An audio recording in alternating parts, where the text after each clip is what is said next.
Un matin, au moment où nous allions commencer à déjeuner.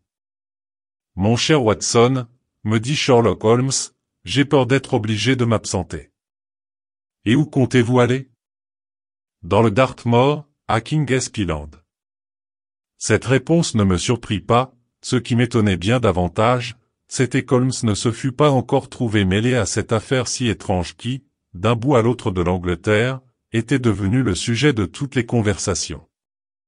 Je l'avais bien vu pendant une journée entière arpenter le salon, le menton incliné sur la poitrine, les sourcils froncés, fumant pipe sur pipe du tabac le plus noir et le plus fort qu'il eût pu trouver et restant absolument sourd à tout ce que je pouvais lui dire. Ce jour-là, nous avions reçu les derniers numéros parus de chaque journal de Londres, mais mon compagnon y avait à peine jeté les yeux et les avait successivement lancés dans un coin. Cependant, malgré son silence, je savais parfaitement à quoi m'en tenir sur le sujet de ses méditations. Il n'y avait à ce moment qu'un seul problème qui pût l'amener à concentrer ainsi toutes ses facultés d'analyse, c'était la mystérieuse disparition de Silver Blaze, le cheval célèbre, le grand favori du Wessex Cup et le meurtre tragique de son entraîneur. Aussi quand il m'annonça brusquement son intention de se rendre sur le théâtre du drame, il ne fit que répondre à mon attente et à mes secrètes espérances. « Si je ne vous gêne pas, lui dis-je, je serai très heureux de vous accompagner. Mais au contraire, mon cher Watson, vous me feriez le plus grand plaisir. Et je crois que vous ne perdrez pas votre temps, car il y a dans cette affaire certaines particularités qui promettent d'en faire un cas absolument unique. Voyons, je crois que nous avons juste le temps d'arriver à la gare de Paddington pour prendre le train. Pendant le voyage, je vous mettrai au courant de tout ce que je sais là-dessus. Ah! Je vous serai très reconnaissant d'emporter votre excellente lorgnette. Aussi, 1 heure plus tard, installé dans un compartiment de première classe, je roulais à toute vapeur dans la direction d'Exeter, ayant en face de moi Sherlock Holmes, dont la figure fine et perçante apparaissait encadrée dans une casquette de voyage à larges oreillères. Mon compagnon avait acheté à la gare tout un paquet de journaux et s'était immédiatement plongé dans leur lecture. Ce ne fut que longtemps après avoir dépassé Reading qu'il jeta la dernière feuille sous la banquette, tirant alors son porte-cigare, il me le tendit. « Nous marchons bien, » dit-il en regardant sa montre, après avoir jeté un coup d'œil par la portière, notre vitesse actuelle est de 93 km à l'heure. Je n'ai pas fait attention aux bornes, répliquai-je. Ni moi non plus, mais, sur cette ligne, les poteaux télégraphiques sont plantés à 55 mètres les uns des autres, vous voyez que le calcul est bien facile à faire. Je suppose, ajouta-t-il, que vous avez déjà étudié toute cette affaire, l'assassinat de John Straker et la disparition de Silver Blaze. Je ne sais que ce que le Daily Telegraph et le Daily Chronicle en ont dit. Nous sommes en présence d'un de ces cas dans lesquels le mérite du chercheur est d'approfondir tous les détails, de les passer, pour ainsi dire, au crible, plutôt que de se mettre en quête de nouveaux indices.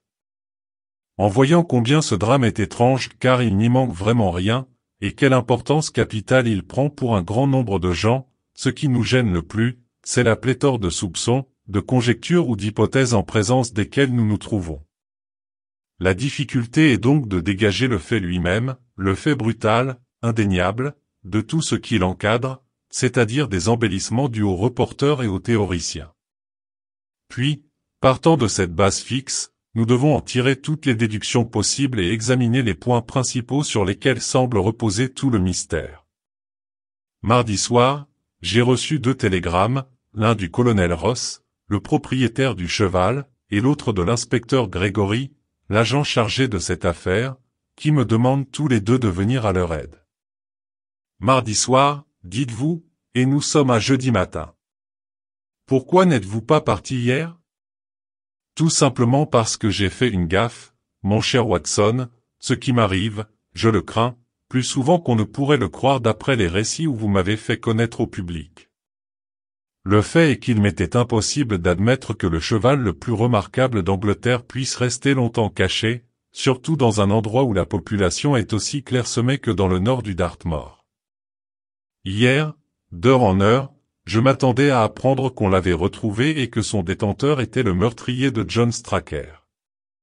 Cependant, quand je vis, après toute une journée écoulée, que, à part l'arrestation du jeune Fitzroy Simpson, rien n'avait été fait, je compris qu'il était temps pour moi de me mettre en campagne. Je dois reconnaître, néanmoins, que je n'ai pas perdu tout à fait cette journée d'hier. Vous avez donc posé des jalons sérieux sur cette affaire? J'ai tout au moins formé un faisceau de tous les faits principaux. Je vais vous les énumérer, car rien ne contribue à rendre une affaire claire comme de la dérouler aux yeux d'une autre personne. D'ailleurs, je ne pourrais guère compter sur votre concours, si je ne vous communiquais pas toutes les données du problème. À ces mots, je me renversai sur ma banquette tout en continuant à fumer mon cigare, tandis qu'Holmes, le corps penché en avant, se mettait à me détailler les événements qui occasionnaient notre voyage. Tout en parlant, il promenait son index long et mince sur la paume de sa main gauche, comme s'il avait voulu y dessiner, au fur et à mesure, tout ce qu'il me racontait. Silver Blaze, dit-il, est du sang d'isonomie et a parcouru une carrière aussi brillante que son illustre père. Il a maintenant 5 ans et a fait gagner successivement tous les prix du turf au colonel Ross, son heureux propriétaire. Au moment de la catastrophe, il tenait encore la tête de la cote à 3 janvier dans le Wessex Cup. Du reste, le public des courses l'installait toujours grand favori, et comme il n'avait jamais trompé cette confiance, on avait engagé sur lui, dans le cas présent et malgré sa cote peu avantageuse, des sommes énormes. Il est donc clair que beaucoup de gens avaient le plus grand intérêt à empêcher Silver Blaze de se présenter au poteau mardi prochain. On s'en rendait bien compte à Kingspeeland, c'est le nom de l'écurie d'entraînement du colonel. Toutes les précautions étaient prises pour monter la garde autour du favori. L'entraîneur, John Straker, était un ancien jockey qui avait monté pour le colonel Ross avant d'être devenu trop lourd. Il a été au service du colonel pendant 5 ans comme jockey, pendant 7 ans comme entraîneur, et s'est toujours montré honnête et dévoué. Il n'avait que 3 LADS sous ses ordres, car l'établissement est peu considérable, puisqu'il ne contenait que 4 chevaux. L'un des LADS, à tour de rôle, veillait chaque nuit dans l'écurie, tandis que les 2 autres couchaient dans le grenier. On ne donne que de bons renseignements sur tous les 3. John Straker, qui était marié, habitait un petit chalet, à 200 mètres environ de l'écurie. N'ayant pas d'enfant, il n'avait chez lui qu'une servante et passait pour être à son aise. Le pays environnant est très désert, mais à 1 kilomètre vers le nord, on aperçoit un petit groupe de villas construites par un entrepreneur de Tavistock et destinées à être louées aux malades ou aux autres personnes qui sont attirées par l'air si pur qu'on respire dans le Dartmoor. La petite ville de Tavistock est située à 3 km à l'ouest tandis que de l'autre côté de la lande, et également à 3 km, se trouve Capleton. C'est une écurie d'entraînement importante, qui appartient à leur backwater et qui est dirigée par Silas Brown. De tous les autres côtés, la lande offre l'aspect d'un vrai désert et n'est habitée que d'une façon intermittente par quelques bohémiens nomades. Maintenant que vous savez à quoi vous en tenir sur la topographie du pays, revenons à la catastrophe de lundi dernier. Dans la soirée de ce jour, les chevaux avaient eu leur exercice et avaient été pansés comme d'habitude. L'écurie avait été fermée à clé à 9 heures. 2 des LADS se rendirent alors à la maison de l'entraîneur pour y souper dans la cuisine, tandis que le 3e, Ned Hunter, restait de garde.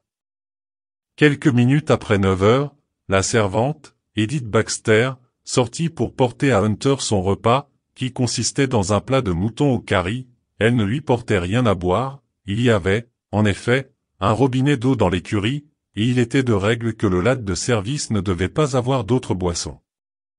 La servante avait à la main une lanterne, car il faisait très noir, et le sentier traverse la bruyère inculte. Edith Baxter se trouvait à environ 30 mètres de l'écurie, lorsqu'un homme, l'interpellant dans l'obscurité, la pria de s'arrêter. Quand cet homme fut entré dans le cercle de lumière projeté par la lanterne, elle vit qu'il était revêtu d'un complet gris et d'une casquette de drap, il portait des guêtres et tenait à la main une canne très lourde, surmontée d'une boule. Enfin, il lui parut avoir dépassé la trentaine et présenté toutes les apparences d'un monsieur comme il faut. « Pouvez-vous me dire où je me trouve » demanda-t-il. « J'étais presque résigné à passer la nuit dans la lande, lorsque j'ai aperçu la lueur de votre lanterne. Vous êtes, répondit la servante, tout près de l'écurie d'entraînement de King Espiland. Eh bien, j'ai de la chance, s'écria-t-il. Je me suis laissé dire qu'un seul lad couche chaque nuit dans l'écurie, c'est même sans doute son souper que vous portez là. Voyons, entre nous, je suis sûr que vous ne feriez pas trop la fière si on vous offrait de quoi vous acheter une jolie robe neuve. Qu'en dites-vous? Puis, tirant de la poche de son gilet un morceau de papier blanc replié, faites en sorte, ajouta-t-il, que le lad est seul à ce soir, et je vous promets la plus belle robe que vous ayez pu rêver.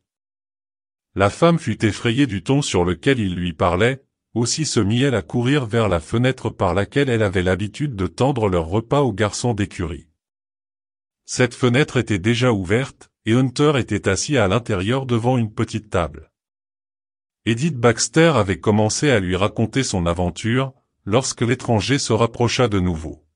« Bonsoir, dit-il en regardant Hunter par la fenêtre, je voudrais vous dire un mot. » La femme a affirmé que, pendant qu'il parlait, elle avait remarqué le coin du papier blanc dépassant ses doigts. « Que venez-vous faire ici? Demanda le lad. « Je viens peut-être vous mettre quelque argent dans la poche, répondit l'autre. « Écoutez, vous avez 2 chevaux engagés dans le Wessex Cup, Silver Blaze et Bayard. Ne me marchandez pas les renseignements, et vous ne vous en trouverez pas plus mal. Est-il vrai qu'avec le poids qu'il porte, Bayard puisse, sur 1000 mètres, battre son camarade de 20 longueurs, et que l'écurie ait mis beaucoup d'argent sur lui? Alors, vous êtes un de ces maudits tout. Cria le lad, je vais vous montrer comment nous les recevons à King Espiland. Et d'un bond, il s'élança au bout de l'écurie pour détacher le chien. La servante s'enfuit du côté de la maison, mais, tout en courant, elle regarda derrière elle et vit que l'étranger se penchait sur la fenêtre. Cependant, lorsque, une minute après, Hunter apparut avec le chien, il ne vit plus personne, et il eut beau faire le tour du bâtiment, il ne trouva plus trace de l'individu. Un instant, m'écriai-je. Est-ce que le lad, en sortant avec le chien, avait laissé la porte de l'écurie ouverte? Bravo, Watson, bravo, murmura mon compagnon. L'importance de ce détail m'a paru telle que j'ai télégraphié hier à Dartmoor à seule fin d'éclaircir le fait. Le lad a bien fermé la porte derrière lui, et je puis ajouter que la fenêtre était trop étroite pour donner passage à un homme. Hunter attendit le retour de ses camarades, puis en envoya un raconter à l'entraîneur tout ce qui s'était passé. Ce récit parut agiter quelque peu Straker, quoique, selon toute apparence, il ne se soit pas bien rendu compte de l'importance de la chose. Néanmoins, il demeura vaguement inquiet, à 1 heure du matin, sa femme, s'étant réveillée, l'aperçut qui s'habillait. Aux questions qu'elle lui fit, il répondit qu'il était trop préoccupé des chevaux pour pouvoir dormir, et qu'il allait aller jusqu'aux écuries s'assurer que tout était en ordre. Elle le supplia de rester, lui faisant remarquer qu'on entendait la pluie battre les vitres au dehors, mais, quoi qu'elle pût dire, il s'enveloppa dans son imperméable et sortit. Mrs. Straker se rendormit et, en se réveillant de nouveau à 7 heures du matin, elle constata que son mari n'était pas encore rentré. Elle s'habilla à la hâte, appela la servante et se dirigea vers les écuries. La porte en était ouverte, à l'intérieur, Hunter, affaissé sur une chaise, était plongé dans un état d'insensibilité complète, le box du favori était vide, on ne voyait aucune trace de l'entraîneur. Les 2 LADS qui couchaient dans le grenier à foin au-dessus de la sellerie furent immédiatement réveillés. Ils affirmèrent bien n'avoir rien entendu pendant la nuit, mais ils ont tous les 2 le sommeil très dur. Quant à Hunter, il se trouvait, à n'en pas douter, sous l'influence d'un narcotique puissant, comme il était impossible de le faire revenir à lui, on le laissa là, tandis que les 2 LADS et les 2 femmes se précipitèrent à la recherche de l'homme et du cheval disparu. Ils espéraient encore que l'entraîneur avait, pour une raison quelconque, sorti le crack dans l'intention de lui donner son travail de bonne heure, mais, en montant sur une butte qui se trouve près de la maison et d'où on domine toute la bruyère alentour, ils aperçurent, au lieu du cheval qu'ils cherchaient, un indice qui leur fit pressentir un malheur. À 500 mètres de l'écurie, on pouvait voir, accroché à une touffe d'ajoncs, le manteau de John Straker. Derrière cette touffe, une dépression de terrain forme une sorte de cuvette, et ce fut là qu'on retrouva le corps inanimé du malheureux entraîneur. Il avait la tête fracassée, on voyait qu'on avait dû lui porter des coups terribles au moyen d'une arme très lourde, mais le crâne était dans un tel état que rien ne pouvait indiquer de quelle nature était cette arme. De plus, il avait à la cuisse une blessure présentant le caractère d'une coupure longue et nette produite par un instrument très affilé. Il était clair que Straker avait dû se défendre vigoureusement contre ses assaillants, car dans sa main droite, il tenait un petit couteau taché de sang jusqu'au manche, tandis que dans la gauche il serrait une cravate de soie rouge et noire, que la servante reconnut au premier coup d'œil pour être celle que portait, la veille au soir, l'étranger signalé auprès de l'écurie. Hunter, lorsqu'il reprit ses sens, déclara également de la façon la plus formelle que c'était bien la cravate de cet homme. Il affirmait de plus que l'individu en question avait dû profiter de sa station près de la fenêtre pour droguer le plat de mouton au curry dans le dessein de priver l'écurie de son gardien. Quant au cheval qui manquait, on voyait aux nombreuses traces qu'il avait laissées dans la boue au fond de cette fatale cuvette, qu'il avait bien été là au moment de l'attentat, mais il avait disparu, et depuis ce jour, malgré toutes les récompenses promises, malgré toutes les recherches opérées par les bohémiens du Dartmoor, qui se sont immédiatement mis en quête, on n'en a pas eu la moindre nouvelle. Enfin, en analysant ce qui restait du souper du lad, on y a constaté la présence d'une quantité considérable d'opium en poudre, bien que les gens de la maison, qui, ce soir-là, avaient mangé du même plat, n'en eussent ressenti aucun effet fâcheux. Tels sont les faits, dans toute leur simplicité, et abstraction faite des conjectures auxquelles on peut se livrer. Je vais maintenant résumer le rôle joué jusqu'ici par la police. L'inspecteur Gregory, auquel cette affaire a été confiée, est un agent d'une réelle valeur.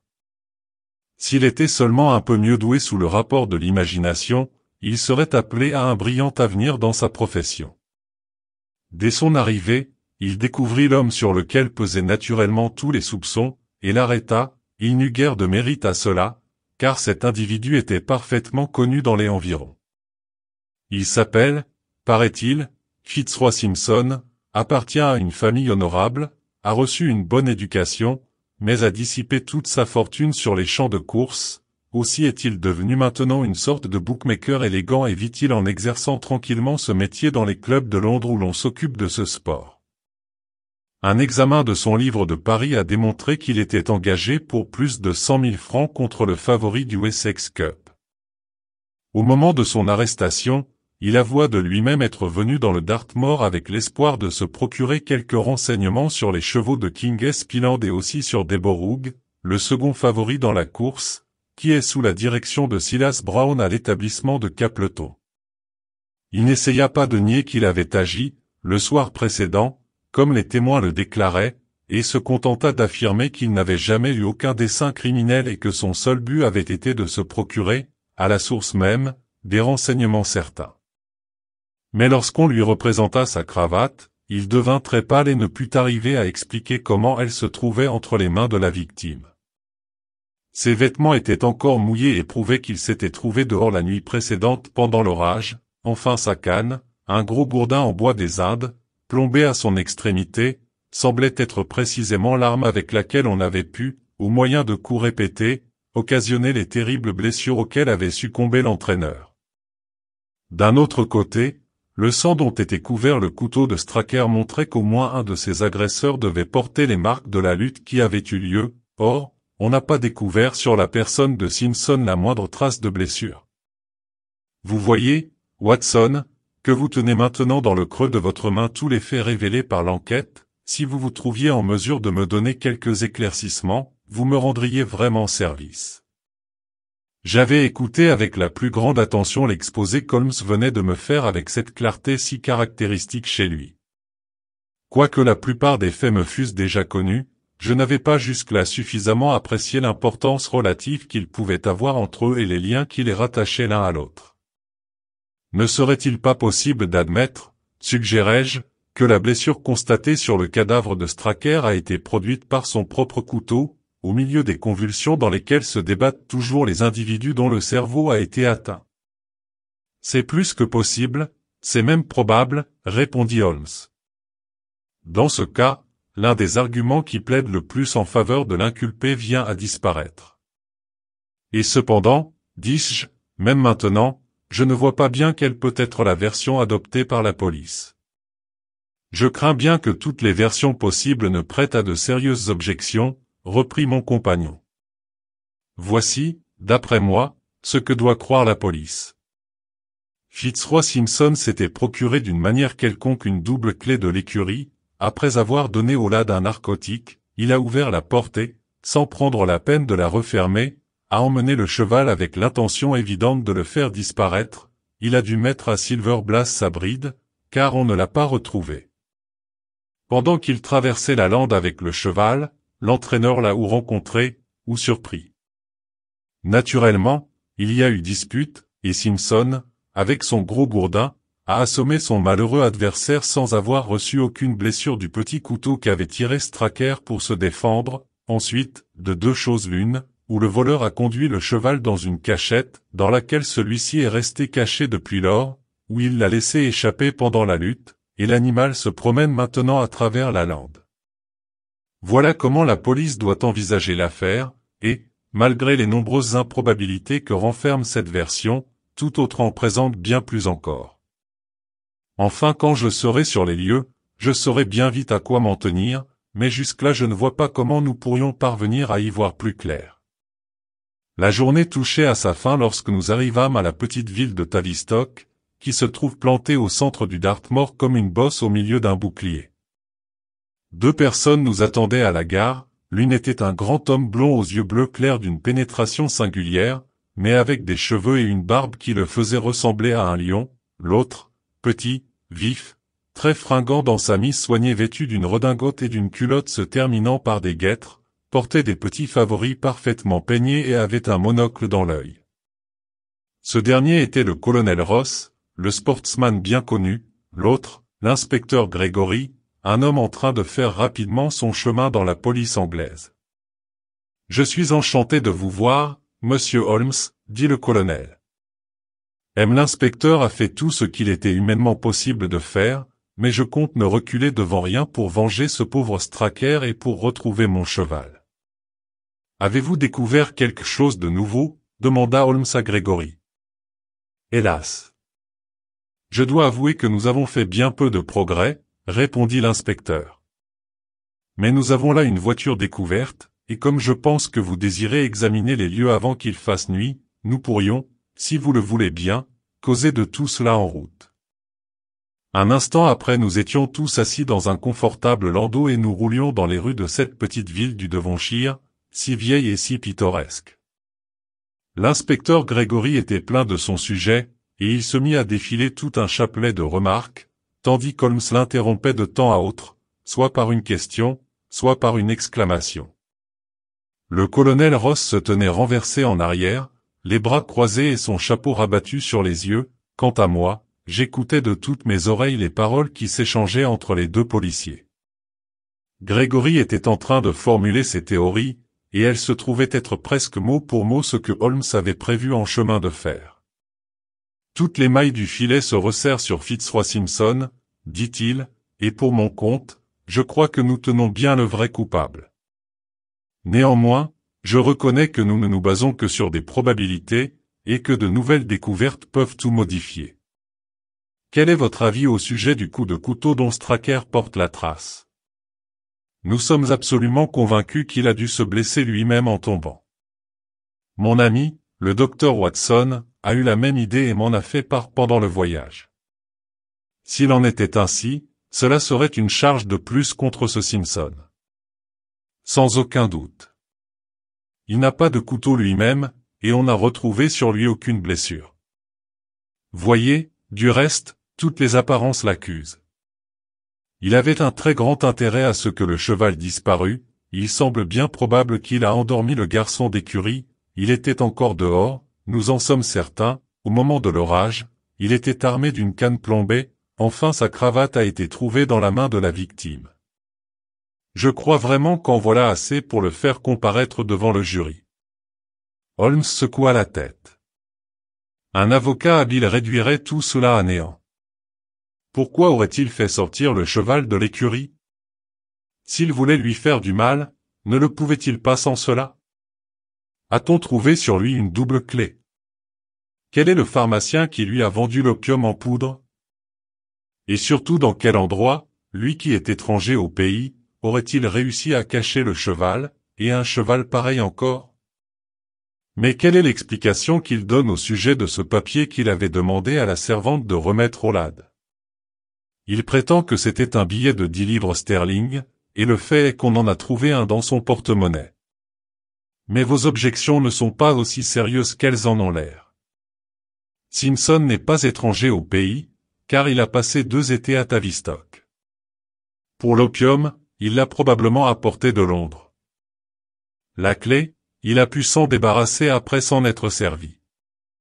Enfin, le cheval peut avoir été précipité au fond d'un de ces anciens puits de mine qui existent encore dans la lande. Et que dit-il à propos de la cravate? Il reconnaît que c'est bien la sienne et prétend l'avoir perdue.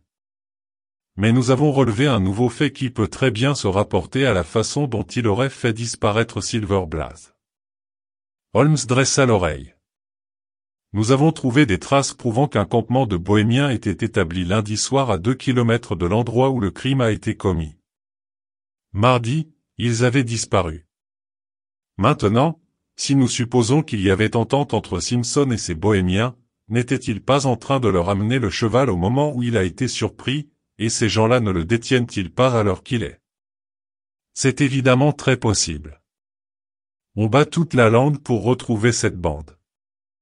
De mon côté, j'ai visité toutes les écuries, tous les bâtiments, dans un rayon de 15 kilomètres.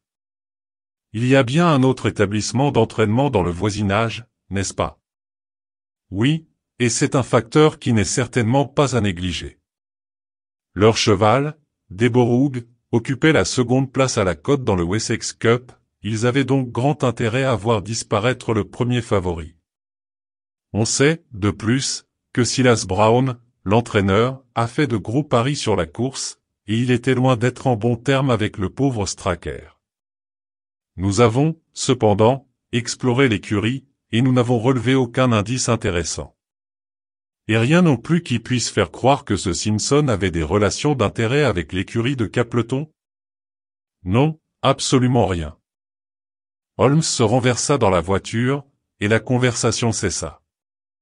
Quelques minutes plus tard, nous nous arrêtions devant une jolie petite villa construite en briques rouges, au toit débordant, à l'aspect propre, et qui était située au bord de la route.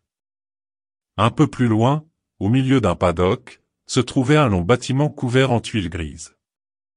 De tous les autres côtés, la lande s'étendait, légèrement ondulée, empruntant aux fougères mortes une teinte bronzée, et n'offrant au regard rien qui vînt couper cet horizon monotone, si ce n'est, d'un côté, les clochers de Tavistock et, à l'ouest, le petit groupe de construction qui constituait l'établissement de Capleton. Nous mîmes tous pied à terre, à l'exception d'Holmes, qui, absorbé par ses pensées, restait étendu dans la voiture, les yeux immobiles et fixés sur le ciel. Ce fut seulement lorsque je lui eus touché le bras qu'il se leva en sursaut et descendit à son tour.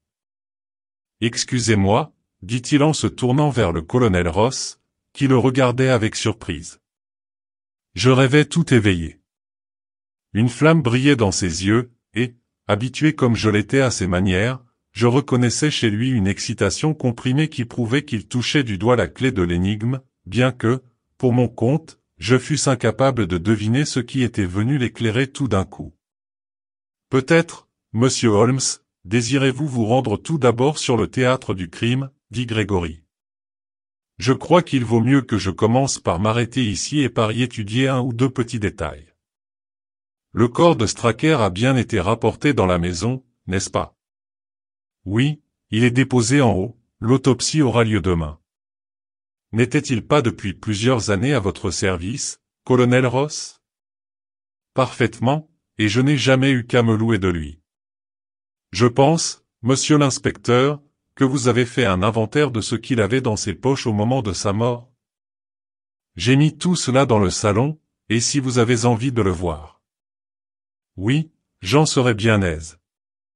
Nous entrâmes dans la première pièce et nous nous assîmes autour de la table du milieu.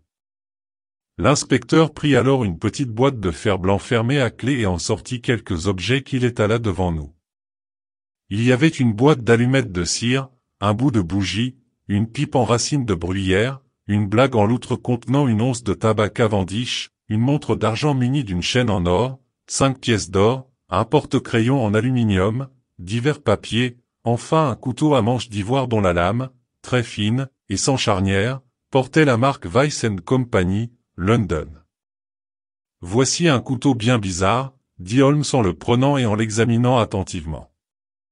Je suppose, en voyant ces taches de sang, que c'est celui que le malheureux avait encore dans la main quand on a retrouvé son cadavre. Watson, regardez-le donc, car il rentre bien certainement dans votre spécialité. Oui, dis-je, c'est ce que nous appelons un couteau à cataracte. Je m'en doutais. C'est une lame très mince destinée à des opérations éminemment délicates. Étrange objet à emporter lorsqu'on se lance dans une expédition hasardeuse, d'autant plus que, ce couteau ne se refermant pas, il n'est pas commode à porter dans la poche. La pointe en était protégée par un bouchon que nous avons retrouvé à côté du cadavre, interrompit l'inspecteur. Mrs. Straker nous a dit que cette lame traînait depuis plusieurs jours sur la table de toilette, et que son mari l'avait prise au moment de sortir. C'était une pauvre arme assurément, mais c'était peut-être encore la meilleure qu'il eût sous la main. C'est bien possible. Et qu'est-ce que c'est que tous ces papiers? 3 d'entre eux sont des factures acquittées de marchands de fourrage, un autre est une lettre dans laquelle le colonel Ross envoie ses instructions, enfin ce dernier est une note d'une madame Lesurier, couturière, Bond Street, au nom de monsieur William Derbyshire, et se montant à la somme de 1943 fr 75. Mrs. Straker nous a dit que ce Derbyshire était un ami de son mari qui se faisait quelquefois adresser ces lettres ici. Madame Derbyshire a des goûts plutôt dispendieux, remarqua Holmes en jetant un coup d'œil sur la facture, 1000 francs pour un seul costume, c'est raide. Quoi qu'il en soit, il me semble qu'il ne nous reste plus rien à apprendre ici, et nous pouvons nous rendre à l'endroit où le crime a été commis. Au moment où nous sortions du salon, une femme qui nous guettait au passage fit un pas en avant et mit la main sur le bras de l'inspecteur, sa figure pâle et amaigrie, ses yeux hagards, tout prouvait qu'elle était sous le coup d'une terreur récente. « Les avez-vous découverts? Les tenez-vous? » demanda-t-elle haletante. « Non, Mr. Straker, mais Monsieur Holmes, que voici, est venu de Londres pour nous aider, et nous ferons certainement tout ce qui sera en notre pouvoir. Mais, Mr. Straker, ne vous ai-je pas rencontré il y a quelque temps à une garden party à Plymouth, dit Holmes. Non, monsieur, vous devez vous tromper. Ah. Vraiment? Pourtant je l'aurais bien juré. Voyons, ne portiez-vous pas ce jour-là une robe de soie-gorge de pigeon avec une garniture en plumes d'autruche? Je n'ai jamais eu pareille robe, monsieur. Ah. Alors, il n'y a plus de doute, je me suis trompé. Et, après avoir fait agréer ses excuses, il sortit derrière l'inspecteur. Nous n'eûmes qu'un court trajet à faire à travers la lande pour arriver à la dépression de terrain où on avait retrouvé le cadavre. Sur le bord, nous vîmes la touffe d'ajonc à laquelle s'était accroché le manteau de l'entraîneur. Il n'y avait pas de vent cette nuit-là, n'est-ce pas? Demanda Holmes. Non, mais il pleuvait très fort. Dans ce cas le par-dessus n'a pas été emporté par le vent sur ce buisson, mais il a dû y être déposé. Oui, il était étendu au-dessus. C'est d'un intérêt capital. Je vois là que le sol a été très fortement piétiné, sans doute il y a eu bien des traces faites depuis lundi soir. J'ai fait placer à côté cette natte que vous voyez et nous sommes toujours restés dessus. Parfait. Voici un sac dans lequel j'ai une des bottines que portait Straker, un des souliers de Fitzroy Simpson et un vieux fer de Silver Blaze. Mon cher inspecteur, vous vous surpassez.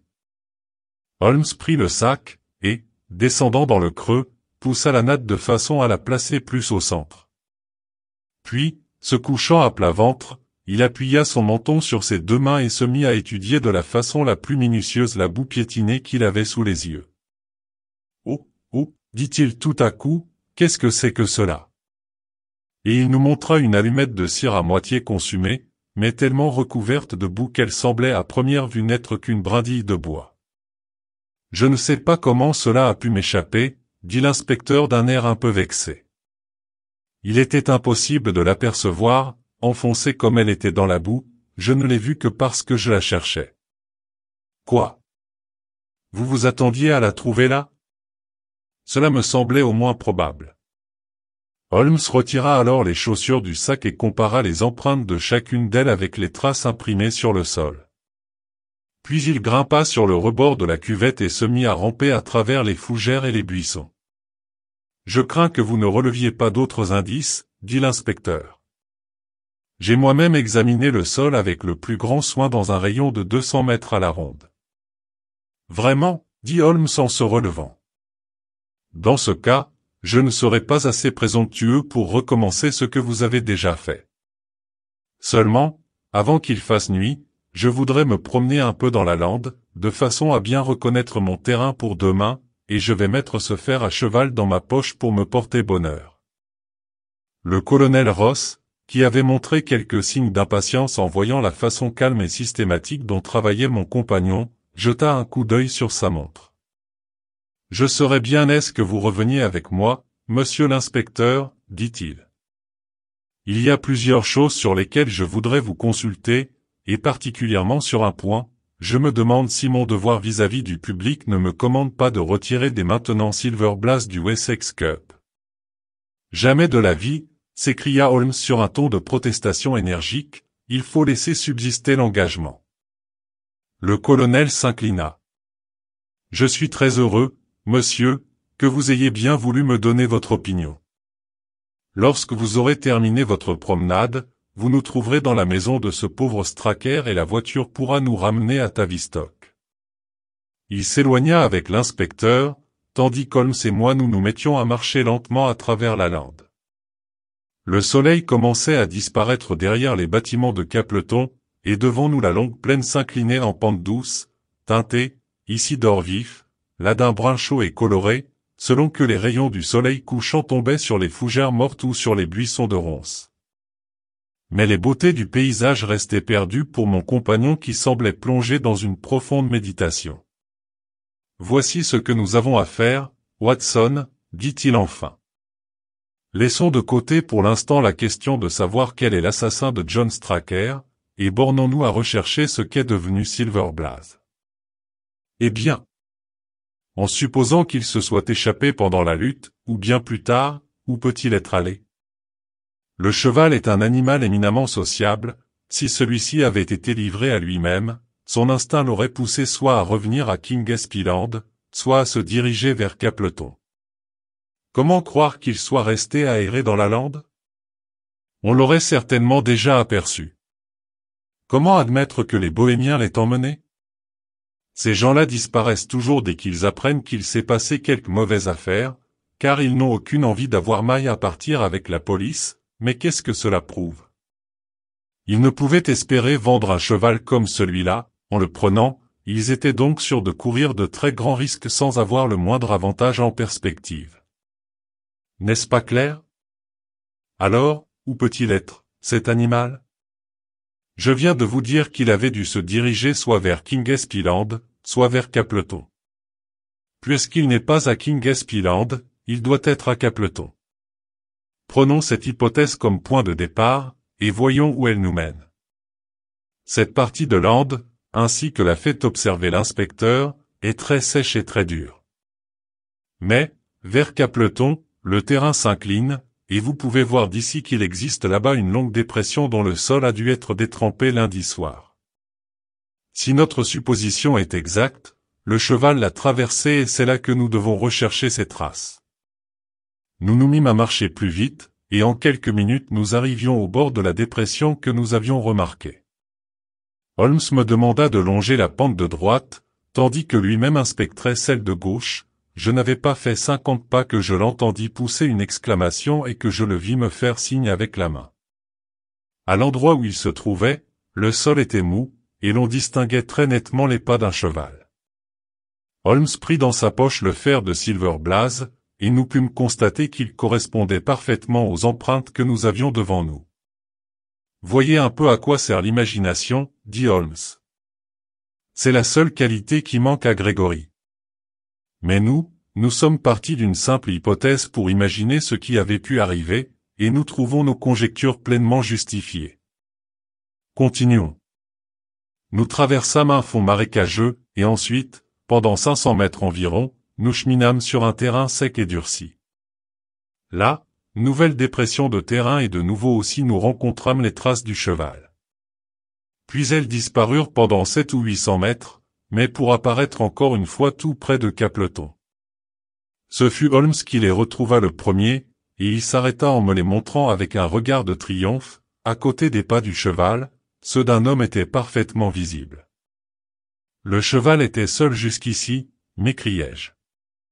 Précisément, dans le principe, il était seul. Mais, qu'est-ce que je vois là? La double piste tournait brusquement en faisant un angle aigu et semblait reprendre le chemin de Kingsland. Nous nous mîmes à la suivre. Holmes ne la quittait pas des yeux et sifflotait entre ses dents, mais il m'arriva par hasard de regarder un peu de côté, et, à ma grande surprise, j'aperçus les mêmes empreintes qui revenaient dans la direction opposée. Un bon point, Watson, dit Holmes lorsque je les lui montrai, vous nous avez épargné une longue promenade qui nous eût ramenés sur nos pas. Reprenons la voie dans ce sens. Nous n'eûmes pas à aller bien loin. Les traces s'arrêtaient à la bordure d'asphalte qui s'étendait devant la grille des écuries de Capleton. Comme nous nous en approchions, un groom se précipita au-devant de nous. « Nous ne voulons pas de curieux par ici !» cria-t-il. « Un mot seulement » répondit Holmes en plongeant ses doigts dans la poche de son gilet. « Si je venais ici demain à 5 heures du matin, serait-ce de trop bonne heure pour parler à votre maître, Monsieur Silas Brown ? » Grand Dieu, non, monsieur. Si quelqu'un est debout à cette heure-là, c'est bien lui, car il est toujours le premier levé. Mais le voici, et il pourra vous répondre lui-même. Non, monsieur, non, merci, si on me voyait accepter votre argent, je ne ferais pas long feu ici, plus tard, si vous voulez bien. Comme Sherlock Holmes remettait dans son gousset la pièce d'or qu'il en avait tirée, un homme d'un certain âge, à l'aspect brutal, franchit la grille en balançant son fouet de chasse d'un air menaçant. « Qu'est-ce que c'est, Dawson » cria-t-il. « Pas de bavardage, et au travail. Quant à vous autres, qu'est-ce que le diable vous amène faire ici ? » « Causer 10 minutes avec vous, mon cher monsieur, répondit Holmes de sa voix la plus douce. « Je n'ai pas le temps de parler ainsi au premier venu. Nous ne voulons pas d'étrangers chez nous. Filez, ou je vous lâche mon chien dans les jambes. » Holmes se pencha à l'oreille de l'entraîneur et lui murmura quelques mots. L'homme tressaillit fortement et devint rouge jusqu'aux oreilles. « C'est un mensonge, s'écria-t-il, un infâme mensonge. Comme vous voudrez. Désirez-vous donc que nous éclaircissions la chose en public ou bien préférez-vous que nous en parlions tranquillement dans votre bureau ? Après tout, entrez si vous voulez. Holmes sourit. Je ne vous ferai pas attendre plus de quelques minutes, Watson, me dit-il, maintenant, Monsieur Brown, me voici tout à vous. Les teintes rougeâtres du ciel s'étaient déjà changées en un gris sombre, et 20 bonnes minutes s'étaient écoulées avant qu'Holmes et l'entraîneur reparussent. Jamais je n'ai vu en si peu de temps un changement semblable à celui qui s'était produit chez Silas Brown. Il était pâle comme la mort, de grosses gouttes de sueur perlaient sur son front, et ses mains tremblaient tellement que son fouet de chasse était aussi agité qu'une branche secouée par le vent, son attitude insolente et brutale avait disparu, pour faire place à celle d'un chien battu qui suit son maître. « Vos ordres seront exécutés, monsieur, ce sera fait, je vous le promets, disait-il. « Pas de malentendu, n'est-ce pas, reprit Holmes, en jetant un regard autour de lui. L'autre tressaillit en lisant une menace dans les yeux de mon ami. « Certainement non, il n'y aura pas de malentendu, il sera là. Faudra-t-il que je le nettoie avant ? Holmes réfléchit un instant et puis se mit à rire. Non, n'y changez rien, dit-il. D'ailleurs, je vous écrirai à ce sujet, mais ne cherchez pas à me jouer un vilain tour, ou sans cela. Soyez tranquille, monsieur, soyez bien tranquille. Vous aurez à le surveiller tout le temps, comme s'il vous appartenait. Allez, vous pouvez compter sur moi. J'y compte, en effet. Eh bien. Vous aurez de mes nouvelles demain. Là-dessus, il pivota sur ses talons sans faire semblant de voir la main tremblante que l'autre lui tendait, et nous reprîmes le chemin de Kingsby Land. J'ai rarement rencontré un assemblage plus complet d'arrogance, de lâcheté et de bassesse que chez maître Silas Brown, remarqua Holmes. Il a le cheval, alors? Il a commencé par vouloir le prendre de très haut avec moi, mais je lui ai détaillé d'une façon si complète tout ce qu'il avait fait ce matin qu'il a été convaincu que je l'avais épié. Vous avez naturellement remarqué que les empreintes relevées par nous étaient celles de chaussures à bout très carré exactement semblables aux bottines qu'il porte. D'ailleurs, aucun sous-ordre n'aurait eu le toupet de faire un coup pareil. Je lui ai raconté comment, s'étant levé le premier selon son habitude, il avait aperçu un cheval errant dans la lande, comment il s'était dirigé vers lui et quel avait été son étonnement en reconnaissant, à l'étoile blanche qu'il a au front, et d'où lui est venu son nom, le célèbre Silver Blaze. Le hasard lui livrait ainsi le seul cheval capable de battre celui qui portait son argent, alors son premier mouvement a bien été de ramener le crack à Kingsby Land, mais, le diable s'en mêlant, il a réfléchi qu'il lui était facile de cacher le cheval jusqu'à ce que la course ait été courue, et, au lieu de le rendre, il l'a gardé à Capleton. Lorsque je lui eus donné tous ces détails, il s'est bien vu forcé d'avouer et n'a plus songé qu'à s'en tirer au meilleur compte possible. Mais ces écuries avaient été visitées? Un vieux maquignon comme lui a plus d'un tour dans son sac. Ne craignez-vous donc rien en laissant encore le cheval chez lui, puisqu'il a tout intérêt à lui faire arriver un accident? Mon cher ami, il le surveillera comme la prunelle de ses propres yeux. Il sait trop bien que la seule chance qui reste pour qu'on lui pardonne est d'amener le cheval en parfait état. Le colonel Ross ne m'a pas fait l'effet d'un homme à pardonner facilement en aucun cas. Cela ne regarde pas le colonel Ross. J'agis à ma guise et ne raconterai que ce que je veux. Voilà l'avantage de n'être pas un agent officiel. Je ne sais, Watson, si vous avez remarqué que le colonel m'avait traité d'une façon plutôt cavalière, aussi j'ai bien envie maintenant de m'égayer un peu à ses dépens. Ne lui dites donc rien au sujet du cheval. Parfaitement, je ne parlerai pas sans votre consentement. Mais tout cela est évidemment bien peu de choses à côté du meurtre de John Straker et de la découverte de son assassin. Et c'est maintenant à quoi vous allez vous consacrer? Au contraire, nous allons reprendre tous deux ce soir le même train pour Londres. À ces mots, je restai confondu. Comment, nous n'avions passé que quelques heures dans le Devonshire, nos recherches avaient débuté de la façon la plus brillante, et nous allions maintenant tout planter là. C'était pour moi incompréhensible. Il me fut impossible d'arracher une parole de plus à mon compagnon jusqu'à notre retour à la maison de l'entraîneur. Le colonel et l'inspecteur nous attendaient dans le salon. Mon ami et moi, nous rentrons à Londres par le train de minuit, dit Holmes. Nous venons de faire une charmante petite promenade, et cet air pur de Dartmoor est vraiment délicieux à respirer. L'inspecteur ouvrit de grands yeux, et le colonel esquissa un sourire ironique. Ainsi donc vous désespérez d'arrêter l'assassin du pauvre Straker, demanda-t-il. Holmes haussa les épaules. Nous nous heurtons certainement à des difficultés sérieuses, dit-il. J'ai cependant bon espoir de voir votre cheval partir mardi, et je vous demande de tenir votre jockey tout prêt. Pourrais-je avoir une photographie de John Straker? L'inspecteur prit une enveloppe dans sa poche et la tendit à Holmes. Mon cher Grégory, vous prévenez tous mes désirs. Voulez-vous être assez aimable pour m'attendre un instant? J'aurais une question à poser à la servante. Je dois avouer que votre amateur de Londres ne répond guère à mon attente, dit le colonel Ross d'un air de mauvaise humeur, dès qu'Holmes fut sorti, et je ne vois pas que nous soyons beaucoup plus avancés qu'avant. Dans tous les cas, fis-je, vous avez l'assurance que votre cheval partira. Oui, j'ai son assurance, repartit le colonel en haussant les épaules, je préférerais avoir le cheval. J'allais prendre la défense de mon ami, lorsque celui-ci rentra. Eh bien. Messieurs, dit-il, me voilà prêt à partir pour Tavistock. Un des garçons d'écurie tenait la portière de la voiture ouverte.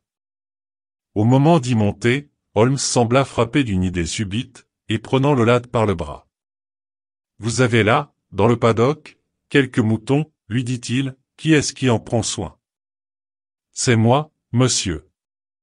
N'avez-vous pas remarqué parmi eux quelque chose d'extraordinaire, ces jours-ci ? Mon Dieu, monsieur, pas grand-chose, si ce n'est qu'il y en a 3 qui sont tombés boiteux. Je vis que Sherlock Holmes était parfaitement satisfait de cette réponse, car il se mit à rire en dedans et en se frottant les mains. Bien visé, Watson, en plein dans le noir, dit-il en me pinçant le bras.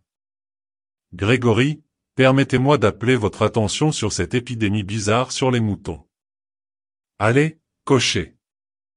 Le colonel témoignait clairement par l'expression de son visage de la pauvre opinion que les talents de mon compagnon continuaient à lui produire, mais je vis, à la figure de l'inspecteur, que cette dernière observation l'avait sérieusement intrigué. « Vous considérez cela comme une chose importante ?» demanda-t-il. « Très importante. Y a-t-il quelque autre point sur lequel vous désireriez attirer mon attention ? Sur la manière étrange dont le chien s'est comporté la nuit du meurtre. Mais le chien n'a rien fait. C'est précisément là ce qui est étrange, répondit Holmes. 4 jours plus tard, Sherlock Holmes et moi, nous prenions encore le train, pour aller cette fois à Winchester, assister à la grande course du Wessex Cup. Le colonel Ross nous attendait devant la gare, ainsi que cela avait été convenu, et il nous fit monter dans sa voiture pour nous mener au champ de course, situé en dehors de la ville. Sa figure était sérieuse et ses manières plus que froides. « Je n'ai pas aperçu trace de mon cheval, » dit-il. « Je pense que vous l'auriez reconnu si vous l'aviez vu, » demanda Holmes. Le colonel s'emporta. « Voilà 20 ans que je m'occupe de courses, et c'est la première fois qu'on ose m'adresser une pareille question. Un enfant reconnaîtrait Silver Blaze à l'étoile blanche qu'il porte au front et à sa balzane antérieure. Comment est la cote ? Eh bien, c'est là ce qui est étrange. Vous auriez pu avoir mon cheval hier à 15 contre 1, mais la cote baisse de plus en plus, et maintenant c'est à peine si on le donne à 3. Murmura Holmes. Il y a quelqu'un qui sait à quoi s'en tenir, c'est clair. Au moment où la voiture entrait dans l'enceinte et se rangeait en face des tribunes, je jetai un coup d'œil sur le programme. Le voici. Wessex Plate, poule de 1250 francs, moitié forfait, ajouté à un prix de 25 000 francs, pour chevaux de 4 et 5 ans. 7 500 francs au second, 5 000 francs au troisième. Nouvelle piste, 2400 mètres. 1. Monsieur S. Newton. The Negro. Casaque giroflée, toque rouge. 2. Colonel Wardlaw. Pugiliste. Casaque bleue et blanche, toque rose. 3. Lord Backwater. Déborrougue. Casaque blanche, manche et toque jaune. 4. Colonel Ross. Silver Blaze. Casaque rouge, toque noire. 5. Duc de Balmoral. Iris. Casaque rayé jaune et noir, toque idem. 6. Lord Singlefort. Raspé. Casaque blanche, manche noire, toque amarante. J'ai retiré mon second cheval, me fiant entièrement à votre promesse, dit le colonel. Mais qu'est-ce que je vois ? Silver Blaze favori. 4 contre 5 Silver Blaze. Hurléon dans le ring, 4 contre 5 Silver Blaze. 3 contre 1 Déborrougue. 5 contre 1 Le Champ. Les numéros sont déjà affichés. M'écriai-je. Les 6 chevaux partent. Tous les 6. Mais mon cheval part aussi, dit le colonel au paroxysme de l'agitation.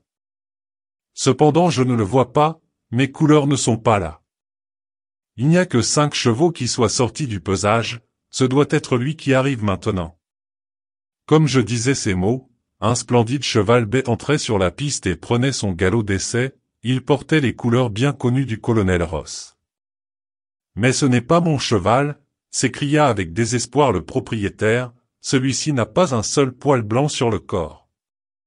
Qu'est-ce que vous avez fait là, monsieur Holmes? Allons, allons, voyons seulement comment il se comportera, répondit mon ami avec le plus grand sang-froid. Pendant quelques minutes, il regarda à travers ma lorgnette. Parfait, départ excellent. Cria-t-il tout à coup, puis un peu après, les voilà. Ils arrivent au tournant. De la voiture nous étions merveilleusement placés pour surveiller la ligne droite. Les 6 chevaux galopaient alors sous un mouchoir, mais, à la distance, la casaque blanche et jaune de l'écurie Capleton se montrait en tête. Cependant, avant d'arriver à notre hauteur, des Borougues, qui avait déjà fait son effort, étaient battus, et le cheval du colonel, traversant le peloton comme une balle, passait le poteau à si bonne longueur devant lui, Iris, au duc de Balmoral, mauvais 3e. Quoi qu'il en soit, j'ai gagné la course, articula péniblement le colonel Ross, en passant la main sur son front, mais j'avoue que je n'y comprends absolument rien. Voyons, monsieur Holmes, ne trouvez-vous pas que le mystère ait duré assez longtemps? Certainement, colonel, et je suis prêt à tout vous expliquer, mais traversons d'abord la piste et allons examiner le cheval.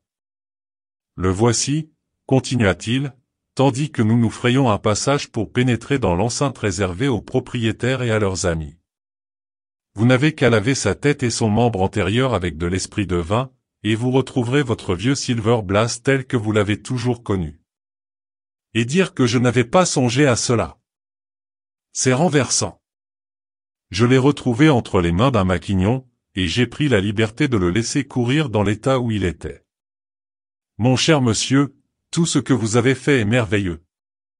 L'animal paraît être dans une condition splendide, il n'a jamais mieux couru de sa vie. Je vous dois 1 million d'excuses pour avoir douté de votre talent. Quel service vous m'avez rendu en retrouvant mon cheval. Maintenant, vous m'en rendriez un bien plus grand encore si vous pouviez mettre la main sur l'assassin de John Straker. C'est déjà fait, prononça Holmes avec calme. Le colonel et moi, nous le regardâmes tous les deux avec la même stupéfaction. Vous le tenez? Où est-il, alors? Il est ici. Ici? Où? Près de moi en ce moment. Le colonel devint tout rouge de colère.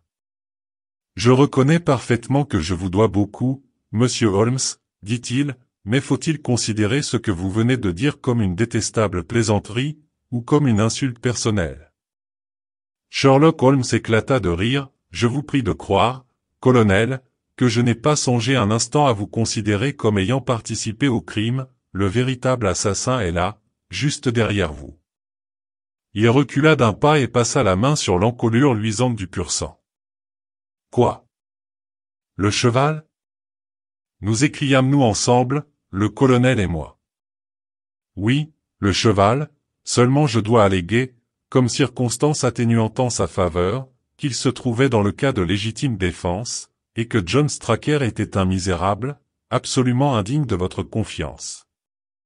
Mais j'entends la cloche, et, comme j'ai un peu d'argent engagé dans la course qui vient, permettez-moi d'attendre un moment plus propice pour vous donner des explications détaillées.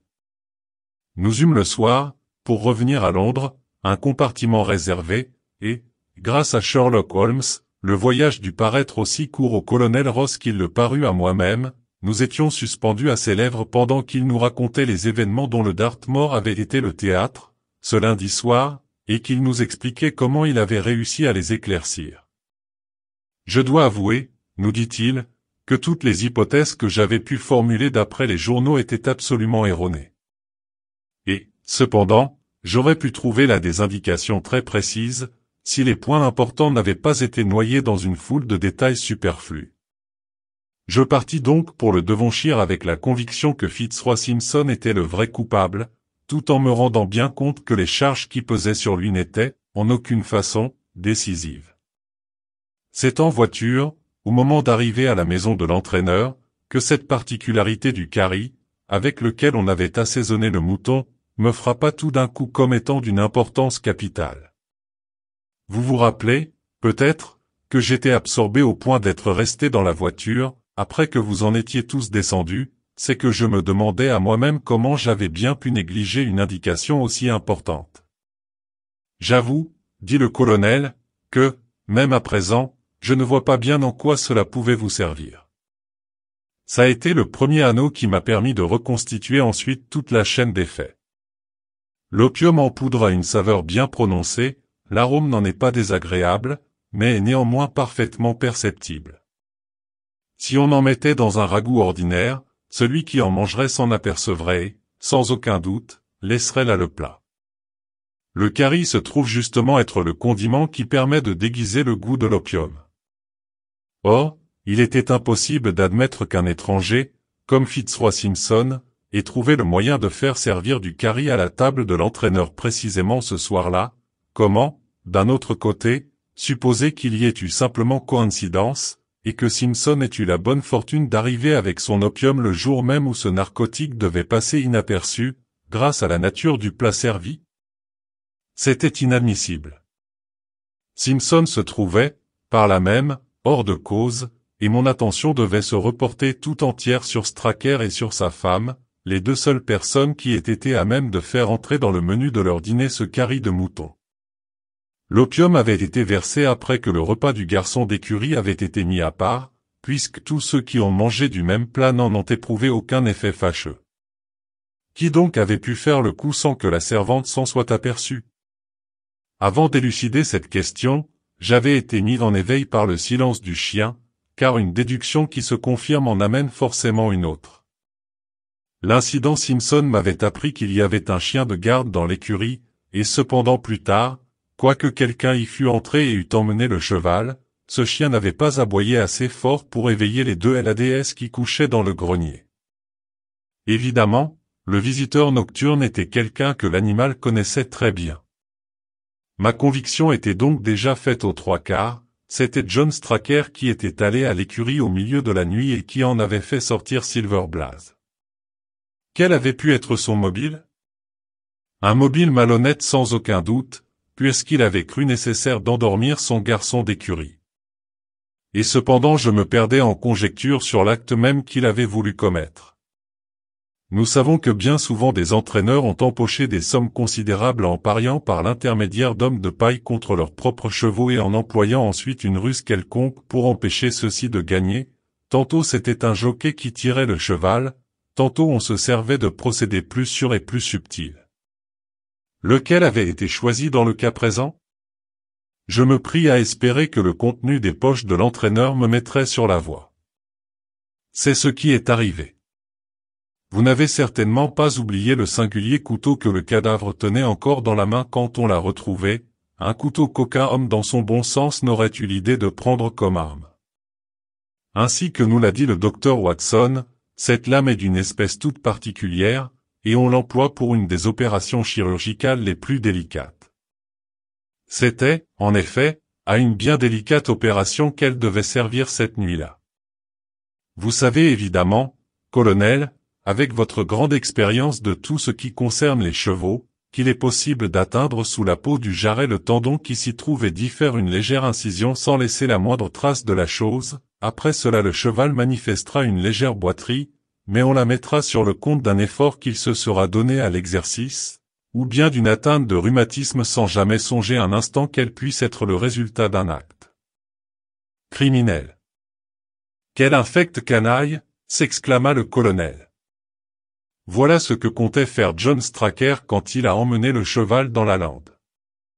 Il était en effet absolument nécessaire de pratiquer l'opération hors de l'écurie, car un animal aussi plein de sang que Silver Blaze eût certainement fait un tapage effroyable en sentant pénétrer la pointe du couteau, et il aurait ainsi réveillé le dormeur le plus endurci. Aveugle que j'ai été, s'écria le colonel. C'est évidemment pour cela qu'il avait emporté un bout de bougie et qu'il s'est servi de l'allumette que vous avez retrouvée. Sans aucun doute. Mais, outre les procédés employés pour commettre ce crime, j'ai été assez heureux, en examinant les papiers contenus dans les poches, pour découvrir les motifs mêmes qui l'ont déterminé. Vous savez comme tout le monde, colonel, qu'on n'a pas l'habitude de porter sur soi les factures d'un autre, nous avons en général bien assez de mal à payer celles qui nous concernent. J'ai donc pensé immédiatement que Straker avait une vie organisée en partie double, et qu'il se trouvait à la tête d'un second ménage. La nature de cette facture prouvait qu'il y avait une femme sous roche, et même une femme très portée à la dépense. Quelque généreux que vous puissiez être vis-à-vis des gens qui sont à votre service, il est peu probable qu'ils gagnent assez d'argent pour être en mesure de payer à leurs femmes des robes de 1000 francs. Sans en avoir l'air, j'ai interrogé Mrs. Straker sur la robe en question, et une fois certain qu'elle ne l'avait jamais eue en sa possession, je pris note de l'adresse de la couturière, convaincu qu'en lui montrant la photographie de Straker, je serais aussitôt renseigné sur la véritable personnalité du mystérieux Derbyshire. Dès lors, tout était expliqué. Straker avait conduit le cheval dans un creux où la lumière de sa bougie ne pouvait être aperçue des environs. Il lui arriva par hasard de trouver la cravate que Simpson avait laissée tomber dans sa fuite, et il la ramassa, comptant peut-être s'en servir pour entraver la jambe de Silver Blaze. Arrivé à l'endroit qu'il avait choisi, il avait enflammé son allumette tout en passant derrière le cheval, celui-ci, effrayé de cette clarté subite, sentant de plus, grâce à cet instinct étrange que possèdent les animaux, qu'on nourrissait contre lui quelque mauvais dessein, bondit, et d'une ruade fracassa la tête de Straker. En tombant, l'entraîneur se fit avec le couteau qu'il tenait à la main une estafilade à la cuisse, car, en dépit de la pluie, il s'était déjà débarrassé de son manteau afin d'être plus libre pour mener à bien son petit travail. Tout cela ne vous paraît-il pas clair? C'est merveilleux, s'écria le colonel, merveilleux.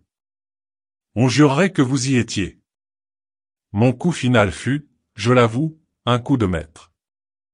Il me vint à l'idée qu'un homme aussi malin que Straker n'avait pas dû risquer cette délicate opération au tendon sans s'être fait la main auparavant. Mais sur quoi? J'aperçus tout à coup les moutons, et c'est alors que je posai au lad une question à laquelle il me répondit de façon à confirmer toutes mes suppositions. J'avoue que j'en restais moi-même fort ébahi. Vous avez tout admirablement éclairci, monsieur Holmes. À mon retour à Londres, je passai chez la couturière, qui reconnut immédiatement la photographie que je lui présentais comme étant celle d'un de ses meilleurs clients, nommé Derbyshire, dont la femme, très élégante, témoignait des goûts les plus dispendieux. C'est certainement cette femme qui a plongé Straker jusqu'au cou dans les dettes et l'a ainsi amené à entreprendre sa criminelle tentative. Vous nous avez tout bien expliqué, moins une chose, remarqua le colonel. Qu'était devenu le cheval? Ah! Le cheval? Eh bien! Il s'était échappé et un de vos voisins en a pris soin. Prononçons, si vous le voulez bien, une amnistie pleine et entière en sa faveur, cela vaudra mieux, je crois. Mais nous voici, il me semble, à Clapham Junction et dans moins de 10 minutes nous serons arrivés à Victoria. Si vous voulez nous faire le plaisir de venir fumer un cigare chez nous, colonel, je me mets à votre entière disposition pour vous donner tous les détails qui pourraient encore vous intéresser.